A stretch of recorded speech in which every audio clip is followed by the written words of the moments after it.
qui est livré sans réserve à l'appropriation technique, par exemple, par les méthodes modernes d'examen, mais aussi de réanimation, d'implantation de diverses choses. Enfin, on réduit le corps à de la viande, quoi. Et d'autre part, sa mise en valeur apparente sous le thème du plaisir révèle aussi qu'au fond, il devient simplement l'occasion d'une excitation, mais dans laquelle il n'y a plus grand-chose de proprement humain. Et le fait qu'on refuse aussi que la distinction sexuelle, la distinction de l'homme et de la femme, marque son existence, que ça ne soit pas seulement lié au hasard de la naissance, mais que ça soit quelque chose qui engage la psychologie, qui engage tout l'être, eh bien, là aussi, on voit que le corps devient insignifiant. Pas de chance, je suis né homme ou je suis né femme, mais si j'ai envie d'être autre chose, je vais être autre chose, comme s'il n'y avait aucune indication dans le corps, comme si le corps n'était que l'écorce sans importance d'autre chose. Et puis, bien sûr, comme on vous l'a dit, on aspire à s'en affranchir dès qu'il devient un peu trop lourd et à cacher sa décrépitude. Enfin, on essaie d'en effacer même la trace avec l'incinération. Donc, nous, on va essayer de dire que non. La révélation chrétienne nous donne une vision positive, enthousiasmante du corps. Alors, traîne encore dans les mémoires le fait que les chrétiens, non, ils diraient le corps, attendez, cachez-moi ce sein que je ne saurais voir, comme on dit dans Tartuffe, et le corps, il faut le cacher, il faut l'humilier, etc. On confond le christianisme, vous savez, ça arrive souvent, avec des gens en particulier ou des courants, mais ça n'a jamais été la pensée de l'Église en tant que telle, qui a au contraire s'est toujours battu contre toutes les formes de dualisme dans lesquelles le corps était déprécié. Donc cette vision profondément originale qui se dégage de l'écriture et de la tradition de l'Église, on va la trouver non pas dans un traité. La Bible ne fait pas de traité d'anthropologie, elle ne fait pas un cours de philo. Elle nous décrit tout par une narration. Et ça, je voudrais insister une seconde, ce fait que c'est comme quand les gens nous disent pourquoi il y a tant de mal, pourquoi le mal existe dans le monde. Vous savez, ça arrive souvent quand on fait de l'apostolat. Eh bien, bien sûr, on peut répondre comme ça par un raisonnement, mais je crois que le plus simple, c'est de faire ce que fait l'Écriture, c'est-à-dire de raconter l'histoire de l'homme dans sa relation tumultueuse avec Dieu. Or, donc, si on s'intéresse au corps humain, bien sûr, il y a deux moments clés qui sont la création et la résurrection. C'est là que se trouve concentré, en quelque sorte, l'essentiel de ce que la révélation nous fait parvenir sur l'homme. Alors, pour ce qui est de la création, on a fait circuler un polycopié du très révérend père de l'Éprevier, que vous aurez fort intérêt à lire, qui est une étude très minutieuse, surtout de Genèse 2, 3, mais qui peut éclairer aussi largement sur d'autres parties de la Bible. D'autre part, la résurrection. Alors pourquoi c'est intéressant aussi de parler de la résurrection? C'est que la résurrection, comme je reprendrai la formule de Jacqueline tout à l'heure, c'est pas la cerise sur le gâteau, c'est quelque chose qui est en cohérence profonde avec toute l'histoire antérieure de l'homme. Il y a pour ça qu'il faut toujours se demander pourquoi par Gilles Pascal on nous lit Genèse 1, chapitre 1 de la Genèse. Eh bien parce qu'en fait on nous montre que déjà, dès le début, ce qui était en vue, c'était la résurrection. Cet homme que Dieu prévoit et veut complètement à part du reste et qui prépare avec tant d'amour, eh bien, c'est l'homme qu'un jour il ressuscitera. Donc, voilà.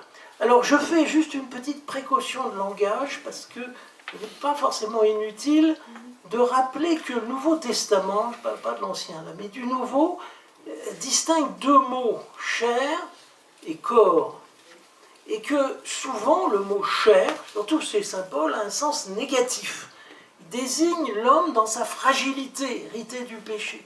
pour ça que quand il dit l'homme charnel, c'est pas un compliment. Enfin, c'est une manière de dire l'homme qui n'est que chair, qui ne dépasse pas son point de vue très limité, qui ne s'ouvre pas à Dieu.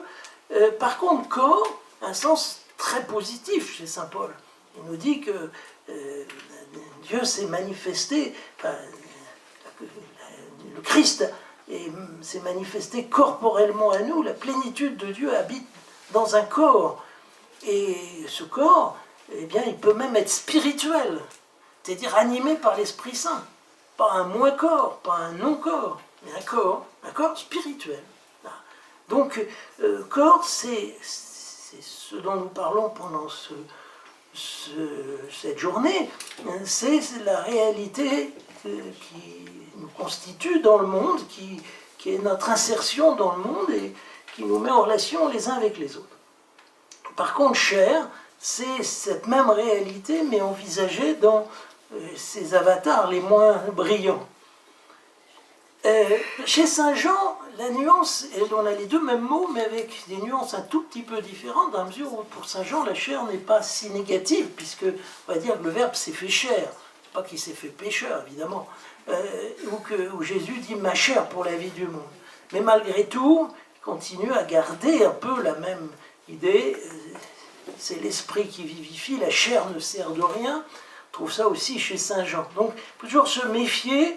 Chair et corps, c'est un couple instable, un couple un peu bizarre, avec lequel il faut faire attention. Il faut faire d'autant plus attention que la pensée moderne a investi ces deux mots, notamment dans la phénoménologie, en leur donnant un sens qui est quasiment croisé par rapport au sens biblique. Donc ça finit de compliquer les choses. Mais enfin voilà, si on se méfie, tout va bien. Alors d'abord un petit mot du projet créateur de Dieu. Alors là je prends que les têtes de chapitre, je n'entre pas dans le détail, vous trouverez dans le polycopier des éléments, vous avez eu aussi pas mal de choses dans les ateliers, donc je ne fais que prendre des têtes de chapitre. L'homme est créé immédiatement par Dieu.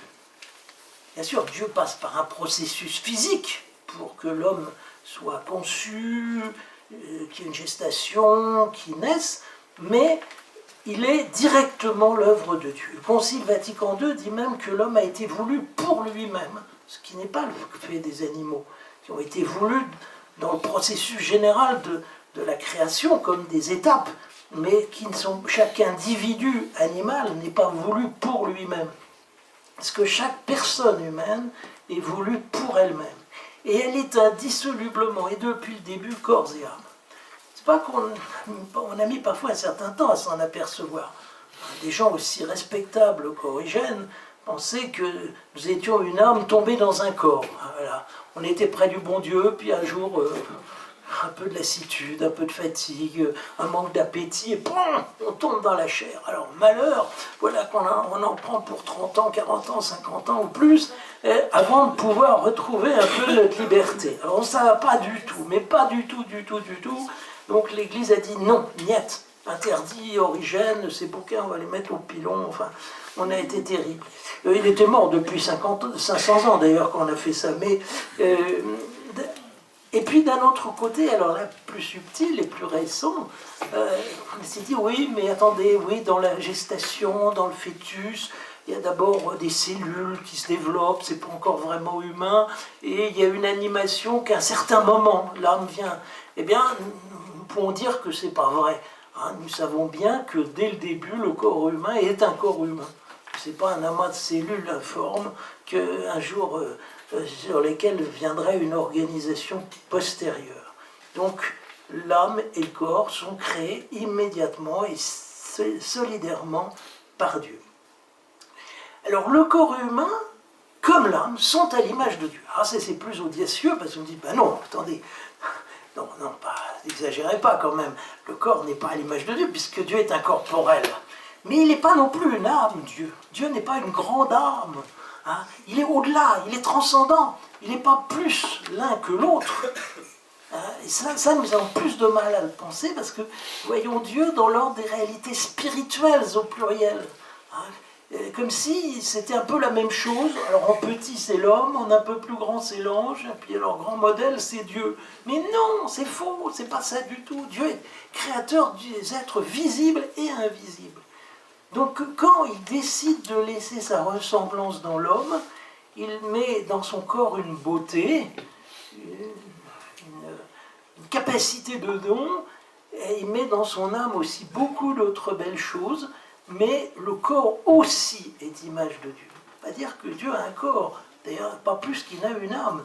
Il est au point de départ de cette aventure. Et il a mis certaines de ses perfections dans le corps humain comme dans l'âme humaine. Ça va, hein, je pense que ça, c'est... Même certains pères de l'Église, il faut dire, avaient du mal avec ça. Mais heureusement, on est sorti un peu de cette influence de Platon qui était souvent un peu restrictive dans ce domaine-là. Le corps humain est né sexué. C'est bien la Bible qui le dit de la façon la plus claire. Il les créa hommes et femmes. Il ne dit pas ça des animaux. Il ne dit pas qu'il les créa mâles et femelles. Pourtant, ce serait vrai des grands quadrupèdes d'un certain nombre d'animaux. Mais non, décidément, il n'y a que de l'homme que l'on dit qu'il les créa hommes et femmes. J'ai souvent proposé de mettre même un tiret. Hein. Qu'est-ce que l'homme? C'est cet être qui est fait pour une relation. Et pas seulement une relation dans sa tête, mais aussi une relation dans son corps. La relation de l'homme et de la femme est inscrite dans leur physiologie, c'est assez évident.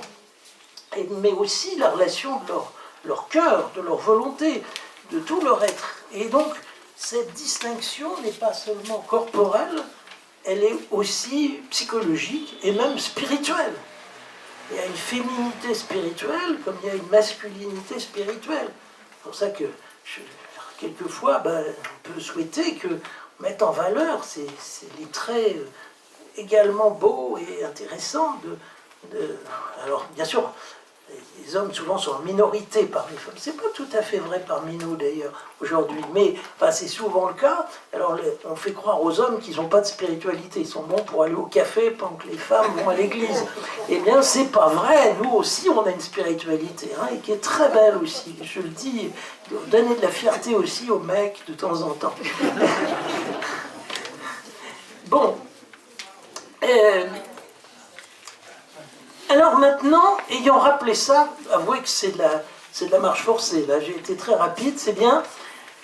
On va parler de la résurrection. Alors, vous vous demandez peut-être comment ça va pouvoir passer pendant la discussion, surtout si vous amenez des gens qui n'ont pas forcément la foi. Dire, attendez, limite sur la création, bon, bien penser que si vous êtes croyant, vous pensez que Dieu avait son idée sur l'homme, mais enfin, la résurrection, ouaf, ouaf, ouaf. Eh bien, je vous conseille la méthode dialectique de l'hypothèse de recherche.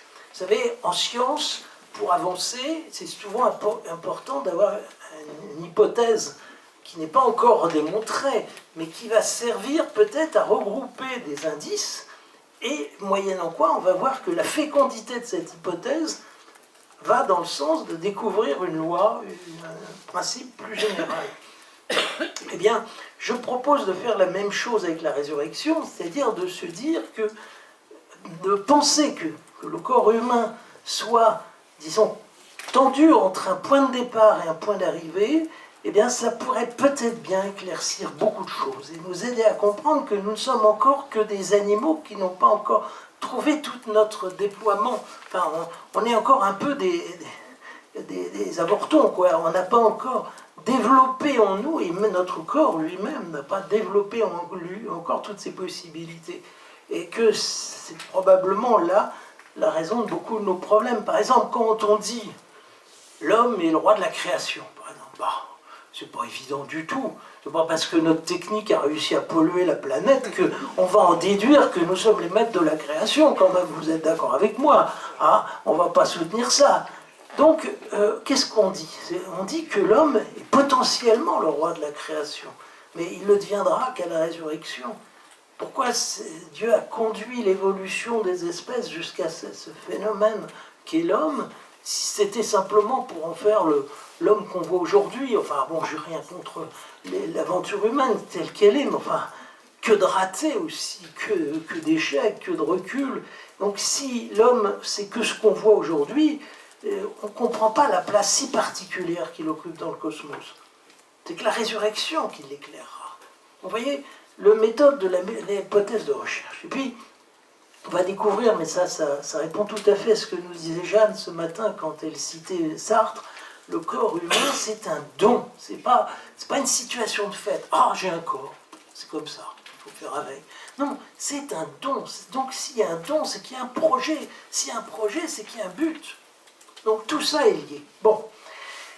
Alors, je redis des choses là, j'ai entendu tout à l'heure, notamment dans le topo de sœur Sandra, pas mal des choses que je vais dire ont déjà été un peu abordées, mais je dirais à ma façon. Donc là, l'espérance de la résurrection n'est pas première. Ce qui est premier en Israël, c'est les morts ne louent point le Seigneur. Quand c'est fini, c'est bien fini. Je pense, quant à moi, pour des raisons qui me tiennent à mon histoire, mais ça, je vous raconterai ça une autre fois, que c'est en réaction à la vision égyptienne de l'au-delà. Vous savez, il suffit de se promener au Louvre pour voir que les Égyptiens étaient hantés par l'après-mort et qui se la représentaient de façon extrêmement variée d'ailleurs, mais enfin souvent comme une espèce de réalité compensatoire par rapport au monde d'ici-bas. On était sur Terre, on avait des malheurs, eh bien, ça sera beaucoup mieux, beaucoup plus rayonnant, beaucoup plus heureux de l'autre côté.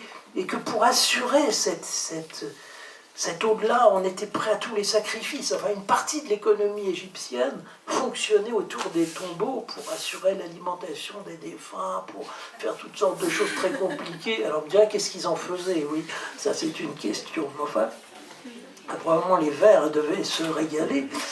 Et donc, cette vision qui finalement soustrait à la souveraineté de Dieu tout un domaine de la vie humaine. L'homme, par un désir exacerbé, se représente son au-delà, veut se construire dans son au-delà.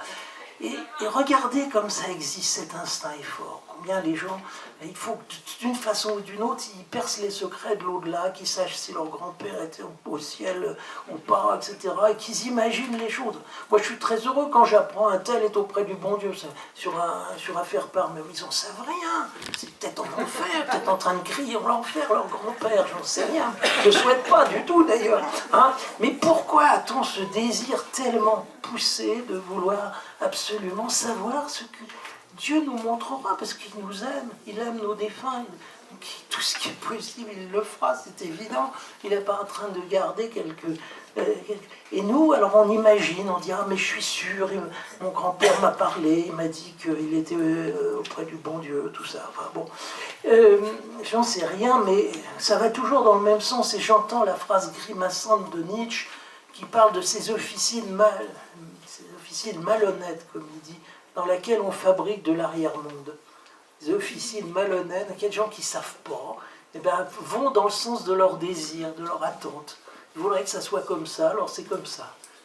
Et comme c'est pas sérieux, et qu'on comprend que la réflexion biblique, par une espèce de réaction, dit « Attendez, Dieu nous a rien dit là-dessus, eh bien, on va faire comme s'il n'y avait rien. » Seulement, on voit que, justement, Dieu va peu à peu soulever un coin du voile, et avec la fin de l'Ancien Testament, laisser entrevoir quelque chose de beaucoup plus impressionnant qui est la résurrection. Il ne va pas dans le sens du désir immanent de l'homme, qui serait au fond de se prolonger, mais qui va dans le sens d'un inouï, de quelque chose qu'on n'aurait jamais pu penser, et qui arrive quand même. L'inouï de la résurrection, le fait que ça ne soit pas dans la ligne du désir de l'homme de se prolonger dans une survie heureuse ou compensatoire, mais que ça soit quelque chose qui vienne vraiment de Dieu. Alors je vous indique un peu par quelle voie on voit percer la certitude de la résurrection dans l'Ancien Testament. Alors avec Jésus, évidemment, les choses sont beaucoup plus claires, dans la mesure où c'est lui d'abord qui parle de la résurrection. Alors c'est le fameux passage où il était en discussion avec les Sadducéens. Il y avait des courants dans le judaïsme qui admettaient la résurrection, c'est les pharisiens. Jésus était beaucoup plus proche des pharisiens, on s'en rend compte maintenant, que des autres groupes religieux de son temps. Pourquoi il est si sévère avec eux? Parce qu'ils disent, ils sont pas mal ces gars-là, il ne faudrait pas grand-chose pour qu'ils décollent, et puis ils en restent toujours à leur vieux... Ah là là, quel malheur. Et or, sur la résurrection, Jésus est d'accord avec eux. Alors, vous savez qu'il prend un argument qui est très curieux. Il dit, mais dans l'histoire du buisson ardent, quand Dieu se révèle à Moïse et il dit, je suis le Dieu d'Abraham, d'Isaac et de Jacob. Si Dieu dit ça, il ne dit pas, j'étais le Dieu d'Abraham, d'Isaac et de Jacob, je suis. Ça veut dire donc que Abraham, Isaac et Jacob ne sont pas à la poubelle, quoi, qu'ils existent toujours, qu'ils sont toujours vivants près de Dieu, en tout cas que Dieu pense à eux et qu'un jour il leur donnera une vie qui dépasse la vie qu'ils ont connue. Donc Jésus fait appel à ça, et il a bien raison, parce que de fait ça laisse entrevoir que cette résurrection, elle ne tient pas à des propriétés de l'être humain.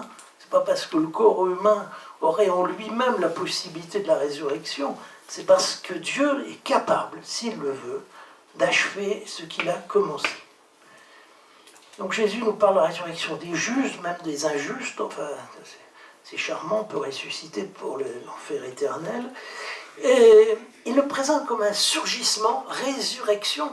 Ce mot veut dire se relever de la mort, se relever comme d'un sommeil dans lequel on était. Et d'ailleurs, il y a l'image de l'éveil aussi, s'éveiller à la voix du Seigneur, une sortie. Alors bien sûr, il y a la question sur le mariage. Ceux qui sont ressuscités ne se marient pas car ils n'ont plus lieu de procréer de nouveaux membres du peuple de Dieu. Ils ne peuvent plus mourir car elles sont pareilles aux anges. Ça ne veut pas dire qu'on deviendra des anges, hein, attention, mais qu'on sera pour au moins un côté pareil aux anges. Alors le grand apport de Jésus à la question de la résurrection, c'est de ressusciter lui-même, bien sûr. Ça, là, c'est ressusciter, c'est-à-dire pas seulement reprendre vie comme Lazare, mais ressusciter étant bien mort autant qu'on puisse être mort, enfin, même probablement plus mort que jamais mort ne sera, et bien de ressurgir pour une vie tout à fait nouvelle. Le fait de la résurrection, alors c'est pour ça que je réponds hardiment à mon ami Christophe que la résurrection est bien une réalité historique, c'est que de fait, dans notre espace-temps, dans notre histoire encore provisoire, est sorti de la mort Jésus. Jésus de Nazareth qui s'est relevé, dont on a pu voir qu'il avait un vrai corps. Alors, bon, on est en plein temps pascal, alors vous savez que c'est extraordinaire, les apparitions après la résurrection. Elles sont à la fois toutes différentes, et puis chacune a un prix particulier. À la fois, Jésus, on prédit qu'à chaque fois, il surprend les gens, puis en même temps, quelle délicatesse, quelle douceur dans ce contact. Et puis, tantôt, il faut faire un long chemin pour arriver à accepter ça, pèlerin d'Emmaüs. Tantôt, il donne d'emblée le constat de sa chair ressuscitée, apôtre au Cénacle. Hein. Alors, on nous dit, et c'est pour ça que nous allons faire l'ascension dans quelques jours, que le temps des apparitions, ça a duré 40 jours. C'est assez pour attester la réalité, mais il ne faut pas nous habituer non plus à ce que ça continue comme ça. Donc il y a une séparation visible qui va se consommer avec l'ascension. Mais même l'ascension n'abolit pas la présence corporelle du Christ, qui au moins pour le temps présent se continue pour nous dans les sacrements. Pour ça qu'il peut dire à Marie-Madeleine cette phrase cocasse, ne me touche pas, je ne suis pas encore remonté vers mon Père. Alors, Marie-Madeleine a dit, ça ne va pas, Seigneur, c'est justement parce que tu n'es pas remonté vers ton Père que j'essaie de te toucher. Alors, que veut dire Jésus? Il dit, tu comprends, si jamais tu te cramponnes comme ça, tu n'as pas l'air de croire que j'ai beaucoup mieux à te donner encore quand je serai monté vers mon Père. Alors là, tonnerre de chien ce que je vais te donner, à travers les sacrements, à travers la communion, à travers tout ça, tu l'auras. Pas besoin de te cramponner en disant il va me quitter, il faut que je m'accroche. Mais non, c'est pas ça du tout. Vous avez compris? Hein? Moi, Nolite m'étant géré, maintenant, ça ne me touche pas, ça m'a illuminé, ça. Bon, alors comprendre, autant qu'on puisse comprendre, hein, parce qu'il faut se lever le bonheur. Hein. Mais en tout cas, déjà, une certitude, pas d'homme sans corps. Enfin, le bonheur de l'homme n'est pas un bonheur incorporel, c'est pas le bonheur de l'âme, c'est pas la contemplation des idées à créer, c'est pas le fait d'aller se balader dans la stratosphère. Hein. Le bonheur, c'est cette plénitude de vie dans le corps et aussi dans le cœur, bien sûr. Donc l'humanité complète n'est concevable qu'avec son corps.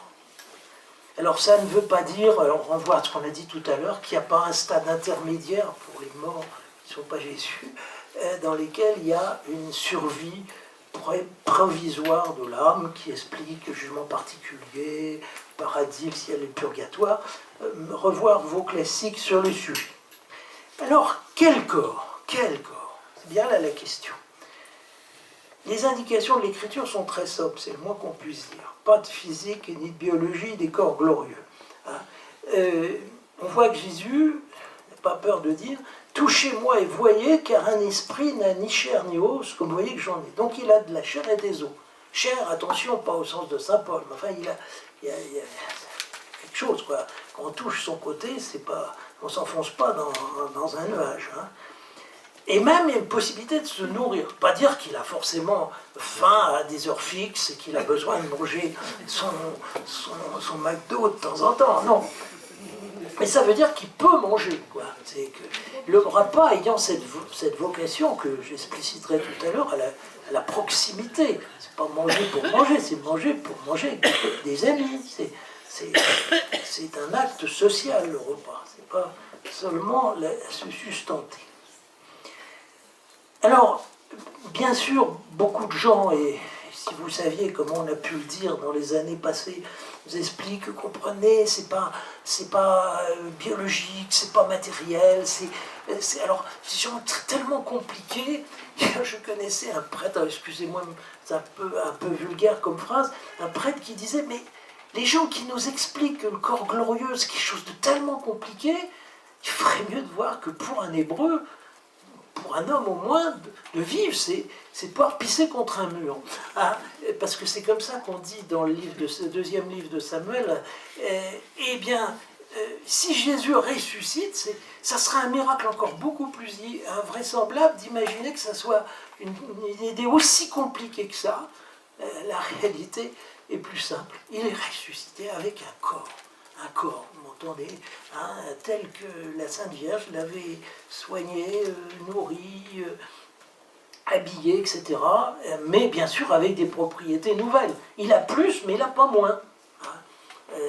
Et ce qu'il a en plus, eh bien, nous l'entrevoyons latéralement. Il rentre toute porte close, il semble bien être présent à plusieurs endroits à la fois. Et puis surtout, ils montent au ciel, en bas, ce qui n'est quand même pas très courant pour les corps que nous avons pour l'instant. Donc, nous sommes amenés par la résurrection à conduire que la réalité corporelle peut être vécue selon plusieurs modalités. Qu'il y a certainement une modalité qui était celle d'Adam avant la faute, dont nous n'avons aucune idée. Il y a une modalité qui est la nôtre aujourd'hui. Quand on nous enfonce un clou dans les mains, ça fait mal. Il y a une modalité glorieuse, qui n'est pas le retour à l'état adamique. Attention, Jésus ne fait pas simplement un aller-retour. Adam, c'était encore pouvoir ne pas mourir. Mais avec Jésus, c'est ne pas pouvoir mourir. Attention, très différent. Hein, c'est pas seulement cette immortalité potentielle qui était celle d'Adam. Si Adam avait persévéré dans l'amitié divine, il ne serait pas mort. Mais là, c'est pouvoir ne pas pouvoir mourir. Alors saint Paul méditait longuement sur l'identité du corps glorieux et du corps charnel. On nous a rapporté ça tout à l'heure, chapitre 15 de la première aux Corinthiens. Il faudra lire, hein, parce que c'est un des textes clés sur le sujet. Mais saint Paul nous dit aussi quelque chose de très juste, auquel sœur Sandra d'ailleurs nous avait rendu sensibles, c'est-à-dire que la résurrection c'est un don de l'Esprit Saint.